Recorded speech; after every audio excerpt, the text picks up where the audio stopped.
Good day. My name is Ghislaine Nanekria Boatuma Boating, and I'm a fifth year medical student at the Family Health University, Ghana. I also have previous qualifications in biomedical science as an undergrad degree and a master's in cancer research and therapeutics. And today I have the pleasure of inviting and interviewing our presidential candidate, Mr. Bernard Opoku Junior, aka Aliku Dangote. And I would be doing Mr. Presidential Candidate an injustice if I didn't at least highlight some of the things that he's done so far in service and in leadership of the community. He has a world of experience, and today I'm just going to be highlighting just a few things he's done. So, Mr. Bernard Opoku Jr. is also a fifth year medical student. He's a licensed physician's assistant with over 8 years of clinical experience. He is also the CEO of Proben Medical Supply Limited Ghana and Opoku Legacy Enterprise, and a former president of the Physicians Assistants Students Association Ghana, as well as a founding member of the Physicians Assistant Students Associations Ghana. Now, he's also been recognized with a Presidential Award for Distinguished Service in the COVID-19 pandemic. Mr. Bernard has also proven a record of leadership and service. And at Family Health University Ghana, he co-founded the Early Detection of Childhood Cancer Club, advancing child health advocacy. Now he seeks to bring his vision and dedication and servant leadership to the role of MSA President. Leadership that listens, serves, and delivers. So today we're going to be diving straight into it. So, Mr. President, I've seen your 6-point agenda, and I must say, I am very impressed. Today, I am interested in knowing exactly how you're going to execute all of these goals. All right, so let's jump straight in. And let me put on my glasses because this is serious business, Mr. President. So, first and foremost, I saw your academic excellence and professional development policy, Mr. President. I saw things like mentor programs. I saw things like your workshops and your skills training. Mr. President, I'm interested to know, how do you intend to practically support the academic excellence and performance and professional growth of the medical students? Thank you very much, my dear. You're welcome. I want to make sure that with the mentor-mentee program, I want to be able to pair pre-clinical year students with the clinical year students. So doing, I foster that relationship to give them a simple learning experience and avoid mistake. Right. I take myself for example. When I was in the pre-clinical year, I had a senior who also took me through my time in pre-clinical year. Beautiful. This helped me to be where I am up to the 5th year as well. Definitely. And the workshop and then skills training is to also make sure that the student have additional qualifications or professional certificates aside the medical degree, in the sense that it could be certificates in entrepreneurship, certificates in leadership, certificates in gender peace and security. You know, we are just opposite the Professional Peacekeeping Training School. Yes. And this gives us the opportunity to be able to liaise with them in the sense that they can give us that training, and then we help our people. So Beautiful. Mr. President, it sounds like you have such realistic and innovative ways Yes, of enhancing the academic excellence of our students. yes, please. And also with your workshop program, it means the students are not going to graduate with just a medical degree. Yes, They're please. also That's going to right. graduate with certificates that will go a long way in helping them in their career path. Yes, please. That's amazing and practical help. I wish somebody gave me that help when I was younger. So, in terms of the Student and Welfare and Support Program, I saw that you had a policy regarding this. You had suggestions like a suggestion box and feedback outside of the MSA office. You had suggestions that involve school fees and scholarship programs. Honestly, this is a huge concern for students. So I would like to know, what specific welfare challenges have you observed among the medical students, and how will your leadership assess and attack these things? Okay, thank you very much.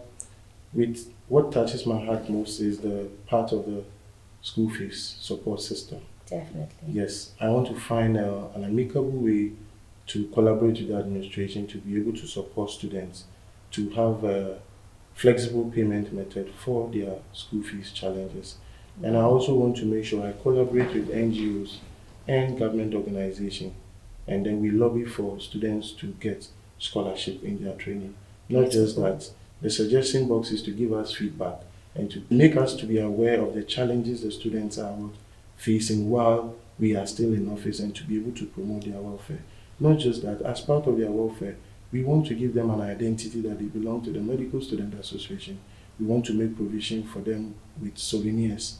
And then also, just not just souvenirs, we also want to make sure that the medical store is also there as well.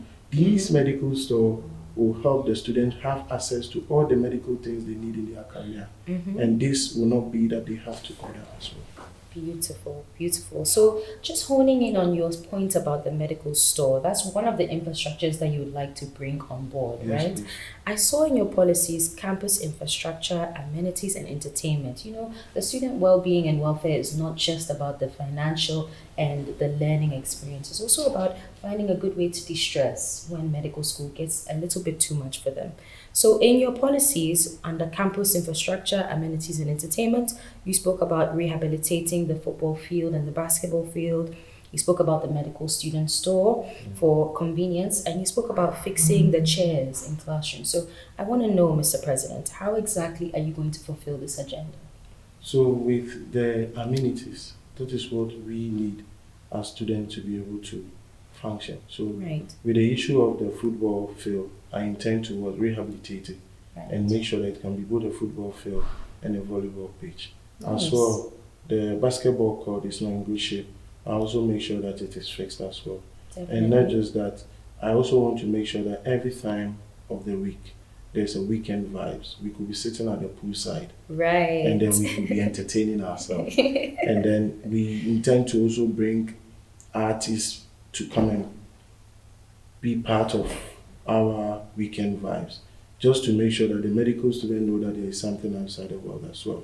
And not just that as well, we also want to make sure that they have other form of entertainment, not just from dancing or but something lucrative. I think when I come as a president, I'll do much about that.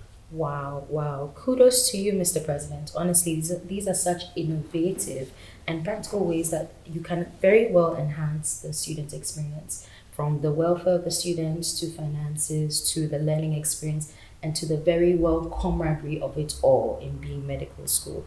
So all of these are null and void if we don't go into your policy regarding safety and security.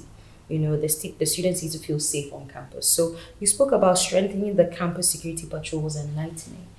Our administration is already doing an amazing job at this, but how do you intend to enhance the student security experience So, at the university? Thank you very much. I'm much grateful when it comes to the security because security is very much is important for us Right, and where we find ourselves as well. definitely. Management has done excellently when it comes to campus security. Mm-hmm. But what we want to do more is that we want to have a unique way of identifying these students who are either medical students or nursing students so that we can be able to have an identity that we know that we can identify them Right. by providing them with name tags. Mm-hmm. And then these name tags will have their ID on them. And by so doing, we know that this is a medical student and this is another person. Right. So So- an added layer of security for Yes, them, please. in addition to the good job that the administration is already doing. Amazing, Mr. President. I'm loving these policies so far. Let's dive quickly into the last one. So, you spoke about accountability, transparency. You spoke about opening a regular financial reporting between the MSA and the student body. Yes. And then you talked about an MSA affiliated lawyer for the students for legal issues. So, I want to know a little bit more about these concepts. So, with the accountability and transparency, for every institution, there should be accountability and transparency. Definitely. And when it comes to MSA, the highest decision body is the General Assembly. Right. And because the General Assembly are the highest decision body, we, their servants, need to make sure that we present whatever we use their funds for to them directly. And in such way, we are able to make sure that they are aware of what we are using their money to do and how much has been in and how much has been out of the account. If you look at Article 11 of the MSA Constitution, it states clearly that we should, as executive, provide in a year, we should provide 2 audit reports, which is mid-year report and end of tenure report, even before any other activity. And we should provide it 7 days before any other thing is done. as well. So if we are transparent enough and the students are aware that this is what we are using our funds for, this is what we are doing, I think they will be more involved, and they will also make sure that we find ways and means to increase our revenue. The reason why we want the medical student, MSA medical student lawyer, is in the sense that we have a constitution, right? Mm-hmm. And this constitution needs to be into law. And we need interpretation, though we have our judicial system. Mm-hmm. But we want to make sure that with that lawyer, we as medical students could be advised on response to letters and then our dealings with people. Because without a lawyer and then Very we good start idea. seeking for sponsorship and the sponsorship letters come without a lawyer interpreting it very well, we could breach these contracts and it will have serious detriments. So we need someone to advise us on it as well. Wow, Mr. President. Honestly, kudos to you, because these sound like viable and very, very tangible ways of improving the communication between the MSA and the student body and enriching the student experience at large. Now, lastly, Mr. President, I cannot do this day justice if I don't go into your policy regarding the collaboration and the inclusion of the student body. So you spoke about wanting to include all student organizations in the MSA decision-making program. So let me know more about this. Thank you very much. You're I'm most welcome. grateful. So we define democracy as government of the people, for the people, and by the people. Right. Exactly. So when I come as the MSA president, I want to collaborate with the CMF people, the Ghana Muslim Students Association, the Yali Art, and the EDCC, as well as Research Club. These organizations play important role in shaping the life of the students. 100%. And when I am made the president, I will make sure that I sit with them, we take decisions together in order to propel us as a student body. Also, I will build a strong alumni community, and this alumni community will help us to increase our collaboration and inclusion in order to propel the MSA forward, and then to also share ideas with them as well. Wow, nice, Mr. President. I'm loving these policies so far. All too soon, we're coming to the end of our interview. But Mr. President, I cannot leave today without asking you, what are your final words that you have to leave the student body with? Thank you very much. You're welcome. All I want to say is that I'm a man of my words, and I mean whatever I say. And that is why I said their voice is going to be my mission, and their mission will be my leadership. So when they vote me as their MSA president, I will make sure that I use their voice to bridge all the gaps that are in the school and make sure that they have a wonderful stay to achieve the welfare, academic empowerment, the entertainment and amenities, the collaboration, and every aspect of their life on campus. Right. So I am Bernard Opoku Junior, and I'm vying for your presidency. I seek your vote as a humble member in your community that we all find ourselves. Wonderful. And come the day of the election, I pray you all vote for me. Thank you very much. So, Mr. President, this has been an extremely insightful conversation, and I am looking forward fervently to what the future holds for you. And once again, this has been Nane Kriya, Gisney Nane Kriya Boatima Boating, and thank you very much for joining us with this session with Mr. President. And remember, Mr. Dangote is relying on your vote. Vote for Bernard Opoku Junior as the MSA President 2025.